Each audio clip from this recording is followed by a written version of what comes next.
നമസ്കാരം. KCB വാർത്തകളിലേക്ക് സ്വാഗതം. ഞാൻ സിജി ജോസ്. ആദ്യം പ്രധാന വാർത്തകൾ.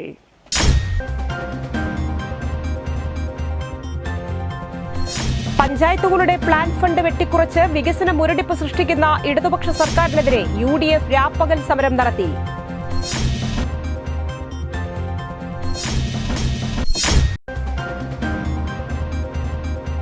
ചാലക്കുടി നഗരസഭ വാർഷിക പദ്ധതിയിൽ ഉൾപ്പെടുത്തി പട്ടികജാതി വിഭാഗത്തിൽപ്പെട്ട 19 വിദ്യാർത്ഥികൾക്ക് സൗജന്യമായി ഫർണിച്ചറുകൾ വിതരണം ചെയ്തു.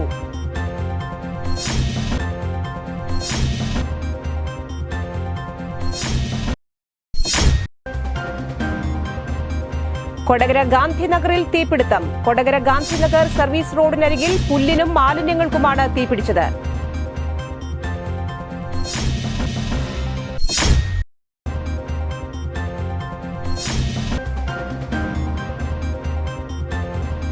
ആറാട്ടുപുഴ പൂരത്തിനുള്ള കൈപ്പന്തങ്ങൾ ഒരുങ്ങി.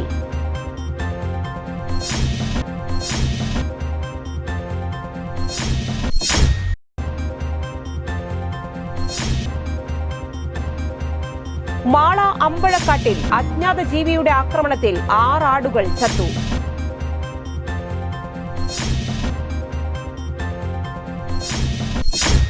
വാർത്തകൾ വിശദമായി. പഞ്ചായത്തുകളുടെ പ്ലാൻ ഫണ്ട് വെട്ടിക്കുറച്ച് വികസന മുരടിപ്പ് സൃഷ്ടിക്കുന്ന ഇടതുപക്ഷ സർക്കാരിനെതിരെ രാപ്പകൽ സമരം നടത്തി. UDF കൊടകര മണ്ഡലം കമ്മിറ്റിയുടെ നേതൃത്വത്തിൽ കൊടകരയിൽ നടത്തിയ രാപ്പകൽ സമരം മുൻ MP KP ധനപാലൻ ഉദ്ഘാടനം ചെയ്തു. കോൺഗ്രസ് മണ്ഡലം പ്രസിഡന്റ് VM ആന്റണി അധ്യക്ഷത വഹിച്ചു. നേതാക്കളായ Shone Pellissery, Deljith Njerleli, VR Ranjith, Sadasivan Kuruvath, MK Shine, Vinayan Thottappally, Baiju Araykkal, Justin Penmanissery, Arunkumar PK, Joy Chempakassery, Pranila Gireesan, Biji Davis, Sheeba Joshi, Shaju Veliyan, Aniyan Kodakara, Jose Kochekkadan, Johnny മാഞ്ഞാങ്ങ തുടങ്ങിയവർ സംസാരിച്ചു. ഒരു പ്രതിഷേധ പ്രകടനം കൊടകര ടൗണിലൂടെ നടത്തിയതിന് ശേഷമാണ് ഈ സമരപന്തലിൽ നമ്മുടെ സഹപ്രവർത്തകന്മാർ എത്തിച്ചേർന്നിട്ടുള്ളത്.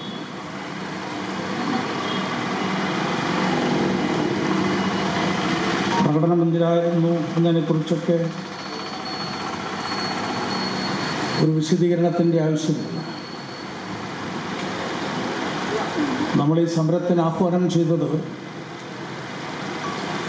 നമ്മുടെ തദ്ദേശ സമ്മേളനം നടക്കുന്നതിന് മുമ്പ് മണ്ഡലം കോൺഗ്രസ് കമ്മിറ്റിയുടെ നേതാക്കന്മാർ ഇവിടെ വലിയ പ്രതിഷേധ പരിപാടി നടത്തി. ഇന്ന് KPCC അധ്യക്ഷൻ ആഹ്വാനത്തിന്റെ അടിസ്ഥാനത്തിലാണ് ആ സമരത്തിന് നേതൃത്വം കൊടുത്തത്. കാരണം എന്താ, SFIO എന്ന് പറയുന്ന സീരിയസ് ഫ്രോഡ് ഇൻവെസ്റ്റിഗേഷൻ ഓഫീസ്, ആ ഓഫീസ് കേരളത്തിന്റെ മുഖ്യമന്ത്രി പിണറായി വിജയന്റെ മകളെ പ്രോസിക്യൂഷൻ നടപടിയിലേക്ക് മുന്നോട്ട് പോകണമെന്ന് ആവശ്യപ്പെട്ട് പ്രതിയേർത്ത ഒരു സന്ദർഭത്തിലാണ് ഈ രാപ്പകൽ സമരം ആരംഭിക്കുന്നത്. ചാലക്കുടി നഗരസഭ വാർഷിക പദ്ധതിയിൽ ഉൾപ്പെടുത്തി പട്ടികജാതി വിഭാഗത്തിൽപ്പെട്ട 19 വിദ്യാർത്ഥികൾക്ക് സൗജന്യമായി ഫർണിച്ചറുകൾ വിതരണം ചെയ്തു. കൂടാതെ പട്ടികജാതി വിദ്യാർത്ഥികൾക്ക് പഠനമുറി നിർമ്മിക്കുന്നതിന് 4 ലക്ഷം രൂപയും ബിരുദ വിദ്യാർത്ഥികൾക്ക് സ്കോളർഷിപ്പ് നൽകുന്നതിന് 10.25 ലക്ഷം രൂപയും ലാപ്ടോപ്പ് വിതരണത്തിന് 4 ലക്ഷം രൂപയും പദ്ധതിയിൽ വകയിരുത്തി വിതരണം പൂർത്തിയായി വരുന്നു. പട്ടികജാതി വിഭാഗത്തിൽപ്പെട്ട യുവതീ യുവാക്കൾക്ക് നഗരസഭ എഞ്ചിനീയറിംഗ് വിഭാഗത്തിൽ പരിശീലനം നൽകുന്നതിന് 5 ലക്ഷം രൂപയും വകയിരുത്തിയിട്ടുണ്ട്. പട്ടികജാതി കലാകാരന്മാരുടെ ഗ്രൂപ്പിന് വാദ്യോപകരണങ്ങൾ നൽകുന്നതിന് 3.36 ലക്ഷം രൂപയും വകയിരുത്തിയിട്ടുണ്ട്.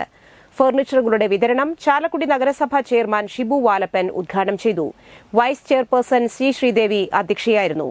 സ്ഥിരം സമിതി അധ്യക്ഷരായ Biju S Chirayath, Preethi Babu, Deepu Dinesh, Ani Paul, MM Anilkumar, LDF leader CS Suresh, മുൻ ചെയർമാൻമാരായ VO Pailappan, Aby George, Alish Shibu, working group chairperson Jithi Rajan, ward councillor Rosy Lazar, secretary Pramod, നിർവഹണ ഉദ്യോഗസ്ഥ കമലം ടീച്ചർ എന്നിവർ പ്രസംഗിച്ചു. വിദ്യാർത്ഥികൾക്കുള്ള നിരവധി പദ്ധതികളിൽ ഒന്നാണ് ഈ ഫർണിച്ചറിൻ്റെ വിതരണം. ഇപ്പോൾ കഴിഞ്ഞ ദിവസം നമ്മൾ കുറേ വിദ്യാർത്ഥികൾക്ക് ലാപ്ടോപ്പുകൾ സൗജന്യമായിട്ട് നമ്മൾ വിതരണം ചെയ്തു. അതോടൊപ്പം തന്നെ ബിരുദ വിദ്യാർത്ഥികൾക്കും ഡിപ്ലോമ ഉൾപ്പെടെയുള്ള പഠനം നടത്തുന്ന കുട്ടികൾക്കൊക്കെ സ്കോളർഷിപ്പുകൾ നമ്മൾ വിതരണം ചെയ്തു. വിദ്യാർത്ഥികൾക്ക് പഠന സൗകര്യം വർദ്ധിപ്പിക്കുന്നതിന് വേണ്ടിയിട്ട് വീടുകളിൽ പഠനമുറി നിർമ്മിക്കുന്നതിനുള്ള ധനസഹായം നമ്മൾ വിതരണം ചെയ്തു. അതുപോലെ തന്നെ നമ്മുടെ മുനിസിപ്പൽ ഓഫീസിലെ എഞ്ചിനീയറിംഗ് വിഭാഗത്തിൽ വിദ്യാർത്ഥികൾക്ക് പ്രത്യേകിച്ച് ITI തുടങ്ങിയിട്ടുള്ള എഞ്ചിനീയറിംഗ് വിഭാഗത്തിലൊക്കെ പഠിച്ചിട്ടുള്ള കുട്ടികൾക്ക് കൊടകര ഗാന്ധിനഗറിൽ തീപിടുത്തം. കൊടകര ഗാന്ധിനഗർ സർവീസ് റോഡിനരികിൽ പുല്ലിനും മാലിന്യങ്ങൾക്കുമാണ് തീപിടിച്ചത്. വ്യാഴാഴ്ച രാത്രി 8 മണിയോടെയായിരുന്നു സംഭവം. ചാലക്കുടിയിൽ നിന്നും പുതുക്കാട് നിന്നും 2 യൂണിറ്റ് അഗ്നിരക്ഷാസേന എത്തിയാണ് തീ അണച്ചത്. കൊടകര പോലീസും സ്ഥലത്തെത്തിയിരുന്നു. മാള അമ്പഴക്കാട്ടിൽ അജ്ഞാത ജീവിയുടെ ആക്രമണത്തിൽ 6 ആടുകൾ ചത്തു. ചേറ്റിപ്പറമ്പിൽ വീട്ടിൽ ഗോപിയുടെ വീട്ടിലെ 6 ആടുകളാണ് കഴിഞ്ഞ ദിവസം രാത്രിയിൽ അജ്ഞാത ജീവിയുടെ ആക്രമണത്തിൽ കൊല്ലപ്പെട്ട നിലയിൽ കണ്ടെത്തിയത്. ആകെ 7 ആടുകളാണ് ഗോപിക്കുണ്ടായിരുന്നത്. ഏകദേശം ഒരാഴ്ച മുൻപ് ഇവിടെ നിന്നും 5 കിലോമീറ്റർ അകലെ പുഴയ്ക്കക്കരെ ഫോറസ്റ്റുകാർ പുലിയുടെ സാന്നിധ്യം കണ്ടെത്തി കൂട് സ്ഥാപിച്ചിരുന്നു. അതിനാൽ ആടുകളെ ആക്രമിച്ചിരുന്നത് പുലിയാണോ എന്നുള്ള ഭീതിയിലാണ് നാട്ടുകാർ. എന്നാൽ വനം വകുപ്പ് ഉദ്യോഗസ്ഥർ സ്ഥലത്തെത്തി നടത്തിയ പ്രാഥമിക പരിശോധനയിൽ പുലിയുടെ ആക്രമണമല്ല എന്നാണ് പറയുന്നത്. ഇത് രാവിലെ അറിഞ്ഞ് 12 മണി വരെ ഞാൻ ഉറങ്ങിയിട്ടില്ല. അതിന് ശേഷമാണ് ഇത് തീറ്റൊക്കെ കൊടുത്തേ. അത് കഴിഞ്ഞിട്ട് ഒരു രാവിലെ ഒരു ആടിനെ ചവിട്ടിയാൻ വേണ്ടി വന്നപ്പോൾ നോക്കിയപ്പോൾ ഒരെണ്ണം ഇവിടെ പുറത്ത് കിടക്കണം. അത് കഴിഞ്ഞ് നോക്കിയപ്പോഴാണ് 5 എണ്ണം ഉള്ളിൽ ഇങ്ങനെ കടിച്ചിട്ട് കിടക്കുന്നുണ്ട്. ഞങ്ങളുടെ അല്ല സൗണ്ട് കേട്ടില്ല. അവർ വന്നിട്ടുണ്ട്, ഇവിടെ ഉണ്ട് ഇപ്പം.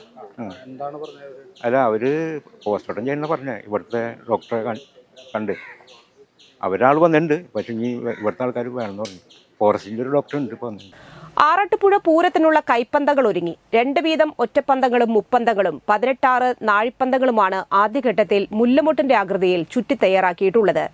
ആറാട്ടുപുഴ ശാസ്താവിന്റെ തിരുവാതിര വിളക്കിനാണ് ആദ്യമായി പന്തം കത്തിക്കുന്നത്. തുടർന്ന് പെരുവനം പൂരം, ആറാട്ടുപുഴ തറക്കൽ പൂരം, ആറാട്ടുപുഴ പൂരം എന്നീ ദിവസങ്ങളിലും പന്തം കത്തിക്കും.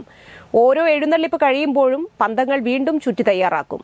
ശാസ്താവ് എഴുന്നള്ളുമ്പോൾ തിരുമുൻപിൽ ഒറ്റപ്പന്തവും അതിനു പിന്നിലായി മുപ്പന്തവും മുപ്പന്തത്തിന് ഇരുവശങ്ങളിലുമായി 6 നാഴിപ്പന്തങ്ങളുമാണ് പിടിക്കുക. ഓടിൽ തീർത്ത പന്തത്തിന്റെ നാഴികൾ ഓരോ വർഷവും പോളിഷ് ചെയ്യും. മനോഹരമായി പന്തങ്ങൾ ചുറ്റാൻ ഒരു നാഴിക്ക് 1/2 കിലോ തുണി വേണ്ടിവരും. ഇതിനായി തിരുപ്പൂരിൽ നിന്നും കൊണ്ടുവന്ന 200 കിലോ തുണി മന്ദാരക്കടവിൽ വെച്ച് പുഴുങ്ങി അലക്കി ഉണക്കി വച്ചിട്ടുണ്ടായിരുന്നു. വെളിച്ചെണ്ണയിലാണ് പന്തം കത്തിക്കുന്നത്. ആദ്യകാലങ്ങളിൽ വൃശ്ചിക മാസത്തിൽ വെളിച്ചെണ്ണ ആട്ടി വലിയ ഭരണികളിലാക്കി നെല്ലിട്ട് സംഭരിച്ചു വെക്കാറുണ്ടായിരുന്നു. ഇതിൽ നിന്നും തെളിഞ്ഞു കിട്ടുന്ന വെളിച്ചെണ്ണയാണ് പന്തം കത്തിക്കാൻ ഉപയോഗിക്കാറ്. ഒരു 6 നാഴി പന്തം 3 മണിക്കൂർ കത്തണമെങ്കിൽ 15 കിലോ വെളിച്ചെണ്ണ വേണ്ടിവരും.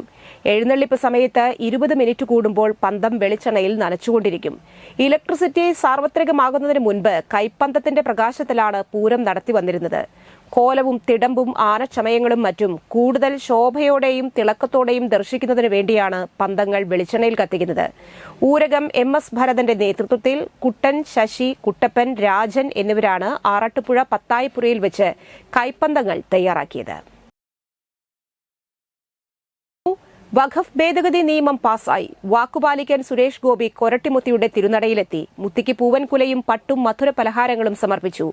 കഴിഞ്ഞ ഒക്ടോബർ മാസത്തിൽ കൊരട്ടി പള്ളി സന്ദർശിച്ചപ്പോൾ മുനമ്പത്തെ പാവപ്പെട്ടവരുടെ പ്രശ്നങ്ങൾ എത്രയും വേഗം പരിഹരിച്ചു തരണമെന്ന് കൊരട്ടിമുത്തിയോട് പ്രാർത്ഥിച്ച ശേഷം മുനമ്പം സന്ദർശിക്കുകയും സമരത്തിന് ഐക്യദാർഢ്യം പ്രഖ്യാപിക്കുകയും ചെയ്തിരുന്നു.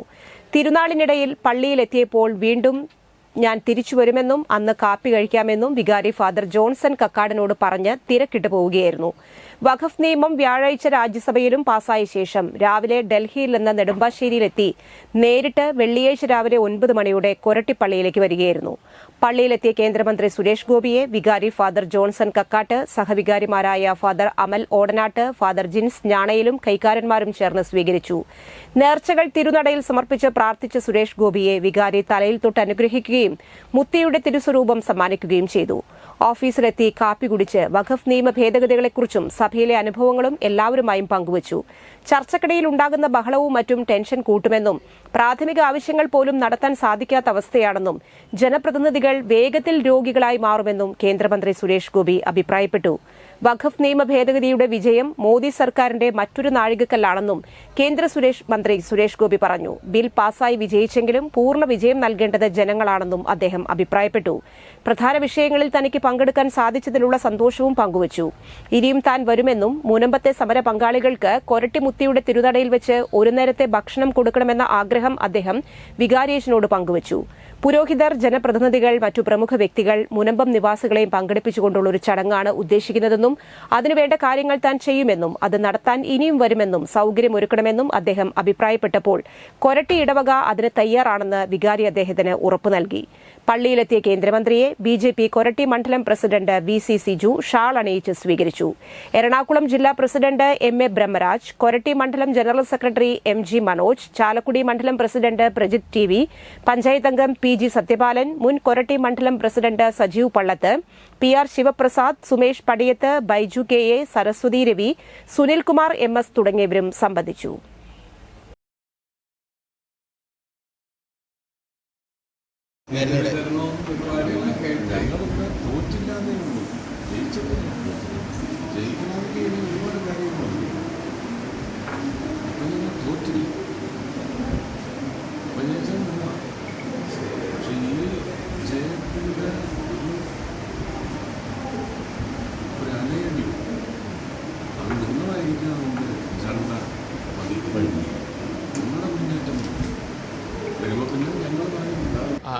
ഇനിയും തിരിച്ചു വന്ന് അമ്മയുടെ മുമ്പിൽ വാക്കുപാലിക്കാനായിട്ട് കഴിഞ്ഞ തവണ വാക്കുപാലിച്ചോട് വന്ന് കാപ്പി കുടിച്ചു.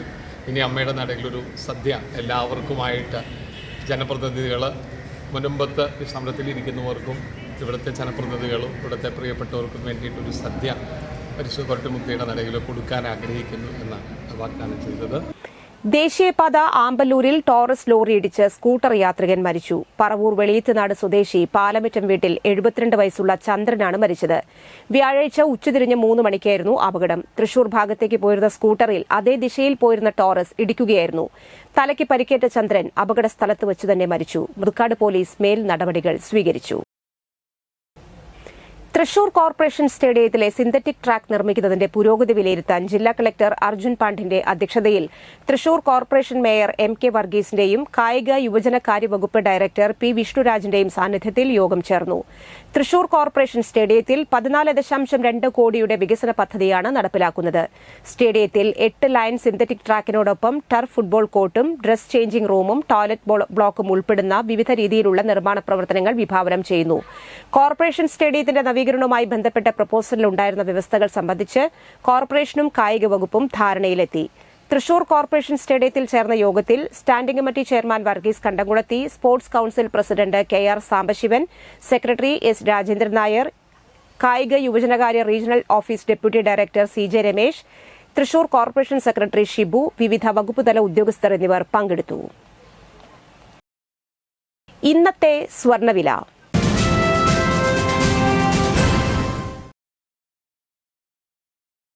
സ്വർണം ഗ്രാമിന് 8,400 രൂപ, പവന് 67,200 രൂപ.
പന്തല്ലുക്കാരൻ ജ്വല്ലറി, കൊടകര. പാരമ്പര്യത്തിന്റെയും വിശ്വസ്തതയുടെയും പവനൊരുക്കുന്ന. പ്രധാന വാർത്തകൾ ഒരിക്കൽ കൂടി.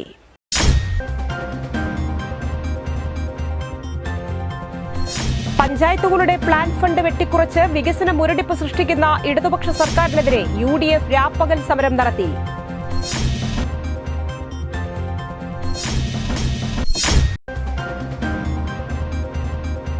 ചാലക്കുടി നഗരസഭ വാർഷിക പദ്ധതിയിൽ ഉൾപ്പെടുത്തി പട്ടികജാതി വിഭാഗത്തിൽപ്പെട്ട 19 വിദ്യാർത്ഥികൾക്ക് സൌജന്യമായി ഫർണിച്ചറുകൾ വിതരണം ചെയ്തു.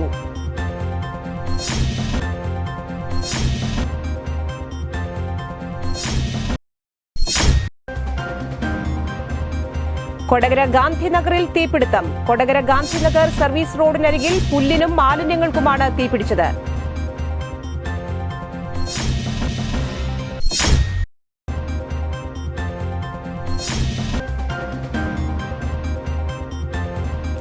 ആറാട്ടുപുഴ പൂരത്തിനുള്ള കൈപ്പന്തങ്ങൾ ഒരുങ്ങി.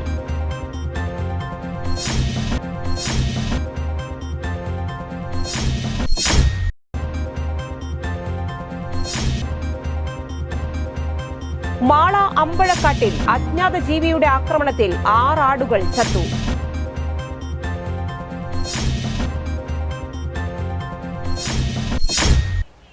ഈ വാർത്താ ബുള്ളറ്റിൻ പൂർണ്ണമാകുന്നു. നമസ്കാരം.